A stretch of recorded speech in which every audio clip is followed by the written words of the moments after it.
Welcome to rhythm of learning. ഇന്നത്തെ ക്ലാസ്സിൽ നമ്മൾ പഠിക്കാൻ പോകുന്നത് കുറച്ച് കറണ്ട് അഫയേഴ്സ് ക്വസ്റ്റ്യൻസ് ആണ്. അപ്പൊ നമുക്ക് ക്ലാസ്സിലേക്ക് കിടക്കാം കേട്ടോ. ഇന്ത്യയിലെ ആദ്യത്തെ വേഴാമ്പൽ സംരക്ഷണ കേന്ദ്രം സ്ഥാപിക്കുന്നത് എവിടെയാണ്?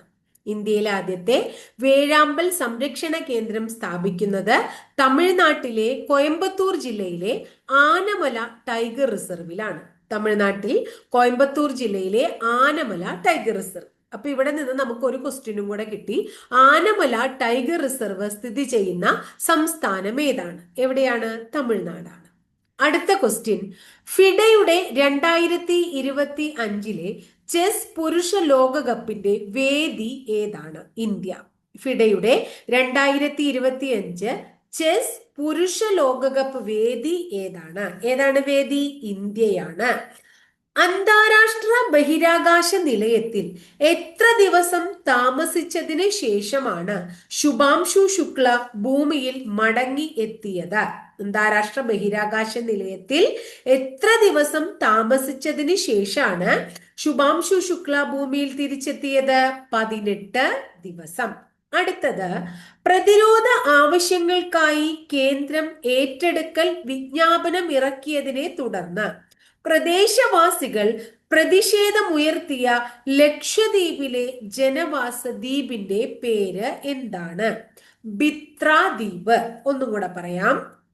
പ്രതിരോധ ആവശ്യങ്ങൾക്കായി കേന്ദ്രം ഏറ്റെടുക്കൽ വിജ്ഞാപനം ഇറക്കിയതിനെ തുടർന്ന് പ്രദേശവാസികൾ പ്രതിഷേധമുയർത്തിയ ലക്ഷദ്വീപിലെ ജനവാസ ദ്വീപ് ഏതാണ്? ബിത്ര ദ്വീപ്.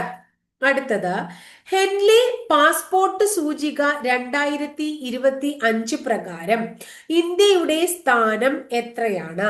77. ഹെൻലി പാസ്പോർട്ട് സൂചിക 2025 പ്രകാരം ഇന്ത്യയുടെ സ്ഥാനം എത്രയാണ്? 77. 2025 ജൂൺ 12 ലണ്ടനിലെ ഗാറ്റിക് വിമാനത്താവളത്തിലേക്ക് അഹമ്മദാബാദിൽ നിന്നും പുറപ്പെട്ട ഏത് വിമാനമാണ് തകർന്നത്? Air India 171 Boeing dream liner 7878 വിമാനം. ഒന്നും കൂടെ പറയാം. വിമാനത്തിന്റെ പേര് air India 171. Air India 171 Boeing dream liner 787 787 വിമാനം. അതായത് 787/8 വിമാനം ട്ടോ. അടുത്തത്, ലോക സാമ്പത്തിക ഫോറത്തിന്റെ ഏറ്റവും പുതിയ ആഗോള ജെൻഡർ സൂചികയിൽ ഇന്ത്യയുടെ സ്ഥാനം എത്രയാണ്? 131. ലോക സാമ്പത്തിക ഫോറം, അതായത് 2025 പുറത്തിറക്കിയ ആഗോള ജെൻഡർ സൂചിക അനുസരിച്ച് ഇന്ത്യയുടെ സ്ഥാനം എത്രയാണ്? 131. രാജ്യത്തിന്റെ കായിക ഭൂപ്രകൃതിയെ പുനർനിർമ്മിക്കുന്നതിനും സ്പോർട്സിലൂടെ പൗരന്മാരെ ശാക്തീകരിക്കുന്നതിനും ലക്ഷ്യമിട്ടുള്ള പുതിയ ദേശീയ കായിക നയത്തിന് നൽകിയിരിക്കുന്ന പേരെന്താണ്? ഖേലോ ഭാരത് നീതി 2025. രാജ്യത്തിന്റെ കായിക ഭൂപ്രകൃതിയെ പുനർനിർമ്മിക്കാനും സ്പോർട്സിലൂടെ പൗരന്മാരെ ശാക്തീകരിക്കാനും ലക്ഷ്യമിട്ടുകൊണ്ട് പുതിയ കായിക നയം രൂപീകരിച്ചു. അതിന്റെ പേരെന്താണ്? ഖേലോ ഭാരത് നീതി 2025 എന്നാണ്. നിർമ്മിത ബുദ്ധിയുടെ സഹായത്തോടെ പ്രവർത്തിക്കുന്ന ലൈറ്റ് മെഷീൻ ഗൺ സംവിധാനം ഇന്ത്യ വിജയകരമായി പരീക്ഷിച്ചു. ഇത് വികസിപ്പിച്ചത് ആര്? BSS മെറ്റീരിയൽസ് ലിമിറ്റഡ് ആണ്. ആരാണ്? BSS മെറ്റീരിയൽസ് ലിമിറ്റഡ് ആണ്. നിർമ്മിത ബുദ്ധിയുടെ സഹായത്തോടെ പ്രവർത്തിക്കുന്ന ലൈറ്റ് മെഷീൻ ഗൺ സംവിധാനം ഇന്ത്യ വിജയകരമായി പരീക്ഷിച്ചു. ഇത് വികസിപ്പിച്ചത് BSS മെറ്റീരിയൽസ് ലിമിറ്റഡ് ആണ് വികസിപ്പിച്ചത്. 2025 ജൂണിൽ തമിഴ്നാട്ടിൽ നിന്ന് രാജ്യസഭയിലേക്ക് തിരഞ്ഞെടുക്കപ്പെട്ട ചലച്ചിത്ര നടൻ ആരാണ്? കമലഹാസൻ. 2025 ജൂണിൽ തമിഴ്നാട്ടിൽ നിന്ന് രാജ്യസഭയിലേക്ക് തിരഞ്ഞെടുക്കപ്പെട്ട ചലച്ചിത്ര നടൻ ആരാണ്? കമലഹാസൻ. 2025 ലോക ടെസ്റ്റ് ക്രിക്കറ്റ് ചാമ്പ്യൻഷിപ്പ് സ്വന്തമാക്കിയ ടീം ഏതാണ്? ദക്ഷിണാഫ്രിക്ക. 2025 ലോക ടെസ്റ്റ് ക്രിക്കറ്റ് ചാമ്പ്യൻഷിപ്പ് സ്വന്തമാക്കിയ ടീം ഏതാണ്? ദക്ഷിണാഫ്രിക്ക. സാഹിത്യ നിരൂപകനും എഴുത്തുകാരനുമായ കുട്ടിക്കൃഷ്ണമാരാരുടെ എത്രാമത്തെ ജന്മവാർഷികമാണ് 2025 ജൂൺ 14? എത്രാമത്തെ ആയിരുന്നു? 125. സാഹിത്യ നിരൂപകനും എഴുത്തുകാരനുമായ കുട്ടിക്കൃഷ്ണമാരാരുടെ എത്രാമത്തെ ജന്മവാർഷികമായിരുന്നു 2025 ജൂൺ 14? 125. ലോക രക്തദാന ദിനത്തിന്റെ പ്രമേയം എന്താണ്? Give blood, give hope, together we save lives.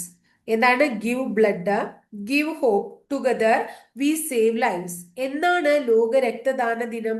June 14 ലോക രക്തദാന ദിനം. G7 രാഷ്ട്ര നേതാക്കളുടെ 51ാമത്തെ ഉച്ചകോടി നടന്ന രാജ്യം ഏതാണ്? കാനഡ. G7 നേതാക്കളുടെ 51ാമത്തെ ഉച്ചകോടി നടന്ന രാജ്യം കാനഡയാണ്. അർബുദത്തെ പ്രതിരോധിക്കാൻ കഴിയുന്ന 6 നെല്ലിനങ്ങൾ വികസിപ്പിച്ചത് എവിടെയാണ്? ഇന്റർനാഷണൽ റൈസ് റിസർച്ച് ഇൻസ്റ്റിറ്റ്യൂട്ടിലാണ്. എവിടെയാണ് ആസ്ഥാനം? മനിലയാണ്. അർബുദത്തെ പ്രതിരോധിക്കാൻ കഴിയുന്ന 6 നെല്ലിനങ്ങൾ വികസിപ്പിച്ചത് ഇന്റർനാഷണൽ റൈസ് റിസർച്ച് ഇൻസ്റ്റിറ്റ്യൂട്ടിലാണ്. എവിടെയാണ് ആസ്ഥാനം? മനിലയാണ്. ഏത് ഇന്ത്യൻ ഭരണഘടനാ സ്ഥാപനമാണ് തങ്ങളുടെ പഴയ ലോഗോ പുനഃസ്ഥാപിച്ചത്? ഏത് ഭരണഘടനാ സ്ഥാപനമാണ്? സുപ്രീം കോടതി.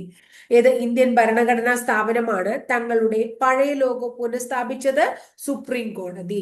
അടുത്ത ക്വസ്റ്റ്യൻ, ഏത് രാജ്യമാണ് അതിർത്തിയിൽ ഉച്ചഭാഷിണി വെച്ച് അയൽ രാജ്യത്തിന് വിരുദ്ധമായ പ്രഭാഷണങ്ങളും ഗാനങ്ങളും കേൾപ്പിക്കുന്നത് അടുത്തിടെ അവസാനിപ്പിച്ചത്? ദക്ഷിണ കൊറിയ.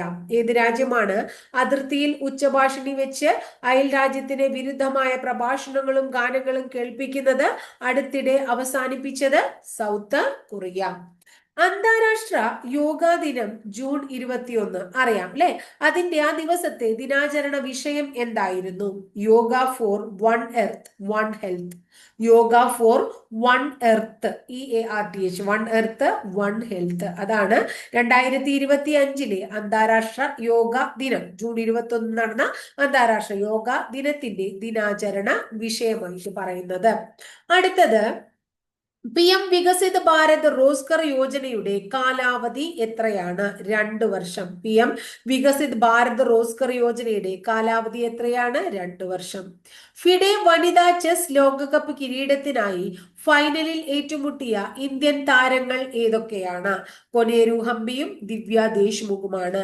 ഫിഡെ വനിതാ ചെസ് ലോകകപ്പ് കിരീടത്തിനായി ഫൈനലിൽ ഏറ്റുമുട്ടിയ ഇന്ത്യൻ താരങ്ങൾ ആരെല്ലാമാണ്? കൊനേരു ഹംപിയും ദിവ്യ ദേശ്മുഖുമാണ്. അടുത്തത്, ദേശീയ ഉത്തേജക ഔഷധ വിരുദ്ധ ഏജൻസിക്ക് സ്വയം ഭരണാധികാരം ഉറപ്പുവരുത്തുന്ന ദേശീയ കായിക ഉത്തേജക വിരുദ്ധ ബിൽ ലോക്സഭയിൽ അവതരിപ്പിച്ചത് ആരാണ്? കായിക മന്ത്രി മൻസുഖ് മാണ്ഡവ്യയാണ്. ദേശീയ ഉത്തേജക ഔഷധ വിരുദ്ധ ഏജൻസിക്ക് സ്വയം ഭരണാധികാരം ഉറപ്പുവരുത്തുന്ന ദേശീയ കായിക ഉത്തേജക വിരുദ്ധ ബിൽ ലോക്സഭയിൽ അവതരിപ്പിച്ചത് ആരാണ്? കായിക മന്ത്രി മൻസുഖ് മാണ്ഡവ്യയാണ്. പോർച്ചുഗലിൽ നടന്ന വേൾഡ് അത്ലറ്റിക്സ് കോണ്ടിനെന്റൽ ടൂറിൽ സ്വർണം നേടിയ മലയാളി ലോങ് ജംപ് താരം ആരാണ്? മുരളി ശ്രീശങ്കർ. പോർച്ചുഗലിൽ നടന്ന വേൾഡ് അത്ലറ്റിക്സ് കോണ്ടിനെന്റൽ ടൂറിൽ സ്വർണം നേടിയ മലയാളി ലോങ് ജംപ് താരം ആരാണ്? മുരളി ശ്രീശങ്കർ ആണ്. ബോക്സ് ഓഫീസ് കണക്കുകൾ പ്രകാരം 2025 ആദ്യ 6 മാസത്തിനിടെ ഏറ്റവും കൂടുതൽ കളക്ഷൻ നേടിയ സിനിമകളുടെ പട്ടികയിൽ 8ാമതെത്തിയ ചിത്രം ഏതാണ്? തുടരും. ബോക്സ് ഓഫീസ് കണക്കുകൾ പ്രകാരം 2025 ആദ്യ 6 മാസത്തിനിടെ ഏറ്റവും കൂടുതൽ കളക്ഷൻ നേടിയ സിനിമകളുടെ പട്ടികയിൽ 8ാമതെത്തിയ ചിത്രം ഏതാണ്? തുടരും. ഇന്ത്യയിലെ ആദ്യ ഫോർമുല 1 ഡ്രൈവറായ നരേൻ കാർത്തികേയന്റെ ജീവിതം ആസ്പദമാക്കി തമിഴിൽ ഒരുങ്ങുന്ന സിനിമയുടെ സംവിധായകൻ ആരാണ്? മഹേഷ് നാരായണൻ. ഇന്ത്യയിലെ ആദ്യ ഫോർമുല 1 ഡ്രൈവർ, അപ്പോ അതും ഒരു ചോദ്യമാണ്. ഇന്ത്യയിലെ ആദ്യത്തെ ഫോർമുല 1 ഡ്രൈവറുടെ പേര് നരേൻ കാർത്തികേയൻ ആണ്. അദ്ദേഹത്തിന്റെ ജീവിതം ആസ്പദമാക്കി തമിഴിൽ ഒരുങ്ങുന്ന സിനിമയുടെ സംവിധായകൻ മഹേഷ് നാരായണനാണ്. കൃത്രിമ മഴയുടെ സഹായത്താൽ 20 വർഷത്തിനു ശേഷം പൂർണ്ണമായി നിറയ്ക്കാൻ ഒരുങ്ങുന്ന രാംഗഡ് ഡാം എവിടെ സ്ഥിതി ചെയ്യുന്നു? ജയ്പൂർ, രാജസ്ഥാനില്. കൃത്രിമ മഴയുടെ സഹായത്താൽ 20 വർഷത്തിനു ശേഷം പൂർണ്ണമായി നിറയ്ക്കാൻ ഒരുങ്ങുന്ന രാംഗഡ് ഡാം എവിടെയാണ്? രാജസ്ഥാനിലെ ജയ്പൂരിലാണ്. ഫിഡയുടെ 2025 ചെസ് പുരുഷ ലോകകപ്പ് വേദി ഏതാണ്? ഇന്ത്യ. ഫിഡയുടെ 2025 ചെസ് പുരുഷ ലോകകപ്പ് വേദി ഏതാണ്? India. Kerala cricket league season 2 ഭാഗ്യചിഹ്നങ്ങൾ ഏതെല്ലാമാണ്? ബാറ്റ് ഏന്തിയ കൊമ്പൻ, വേഴാമ്പൽ, ചാക്യാർ തുടങ്ങിയവയാണ്. കേരള ക്രിക്കറ്റ് ലീഗ് സീസൺ 2 ഭാഗ്യചിഹ്നങ്ങൾ എന്തെല്ലാമാണ്? ബാറ്റ് ഏന്തിയ കൊമ്പൻ, വേഴാമ്പൽ, ചാക്യാർ തുടങ്ങിയവയാണ്. അടുത്തത് 2025 ജൂലൈയിൽ രാഷ്ട്രപതി രാജ്യസഭയിലേക്ക് നാമനിർദ്ദേശം ചെയ്ത മലയാളി ആരാണ്? സി സദാനന്ദൻ. 2025 ജൂലൈയിൽ രാഷ്ട്രപതി രാജ്യസഭയിലേക്ക് നാമനിർദ്ദേശം ചെയ്ത മലയാളി സി സദാനന്ദനാണ്. അപ്പൊ ഇത്രയാണ് ഇന്നത്തെ ക്ലാസ്സിൽ നമ്മൾ കറണ്ട് അഫയേഴ്സ് പഠിക്കുന്നത്. അപ്പൊ ഭംഗിയായിട്ട് കറണ്ട് അഫയേഴ്സിന്റെ ക്ലാസ് ഒക്കെ കേട്ട് പഠിച്ച് എഴുതി വെക്കണം എന്നുള്ളവർ എഴുതി വെച്ചൊക്കെ മുന്നോട്ട് പോവാട്ടോ. അപ്പൊ അവസാനം നമ്മൾ ഒരുമിച്ച് കറണ്ട് അഫയേഴ്സ് പഠിക്കുക എന്നുള്ള ഒരു ബുദ്ധിമുട്ട് നിങ്ങൾക്ക് ഉണ്ടാവില്ല. ക്ലാസ്സുകളൊക്കെ ഇഷ്ടപ്പെടുകയാണെങ്കിൽ ഒന്ന് ലൈക്ക് ചെയ്യുക, ഇഷ്ടപ്പെട്ട ക്ലാസ്സുകൾ കൂട്ടുകാരിലേക്ക് ഷെയർ ചെയ്യുക. ആദ്യമായിട്ട് ചാനൽ കാണുന്നവർ ഒന്ന് സബ്സ്ക്രൈബ് ചെയ്യുക. അതോടൊപ്പം ബെല്ലൈക്കൺ കൂടി ഒന്ന് എനേബിൾ ചെയ്യുമ്പോൾ ഞാൻ ഓരോ ദിവസം അപ്ലോഡ് ചെയ്യുന്ന വീഡിയോസ് കൃത്യമായിട്ട് നിങ്ങൾക്ക് നോട്ടിഫിക്കേഷൻ ആയിട്ട് ലഭിക്കുകയും ചെയ്യും. അപ്പൊ അടുത്ത ദിവസം മറ്റൊരു ടോപ്പിക്കുമായി നമുക്ക് വീണ്ടും കാണാം കേട്ടോ.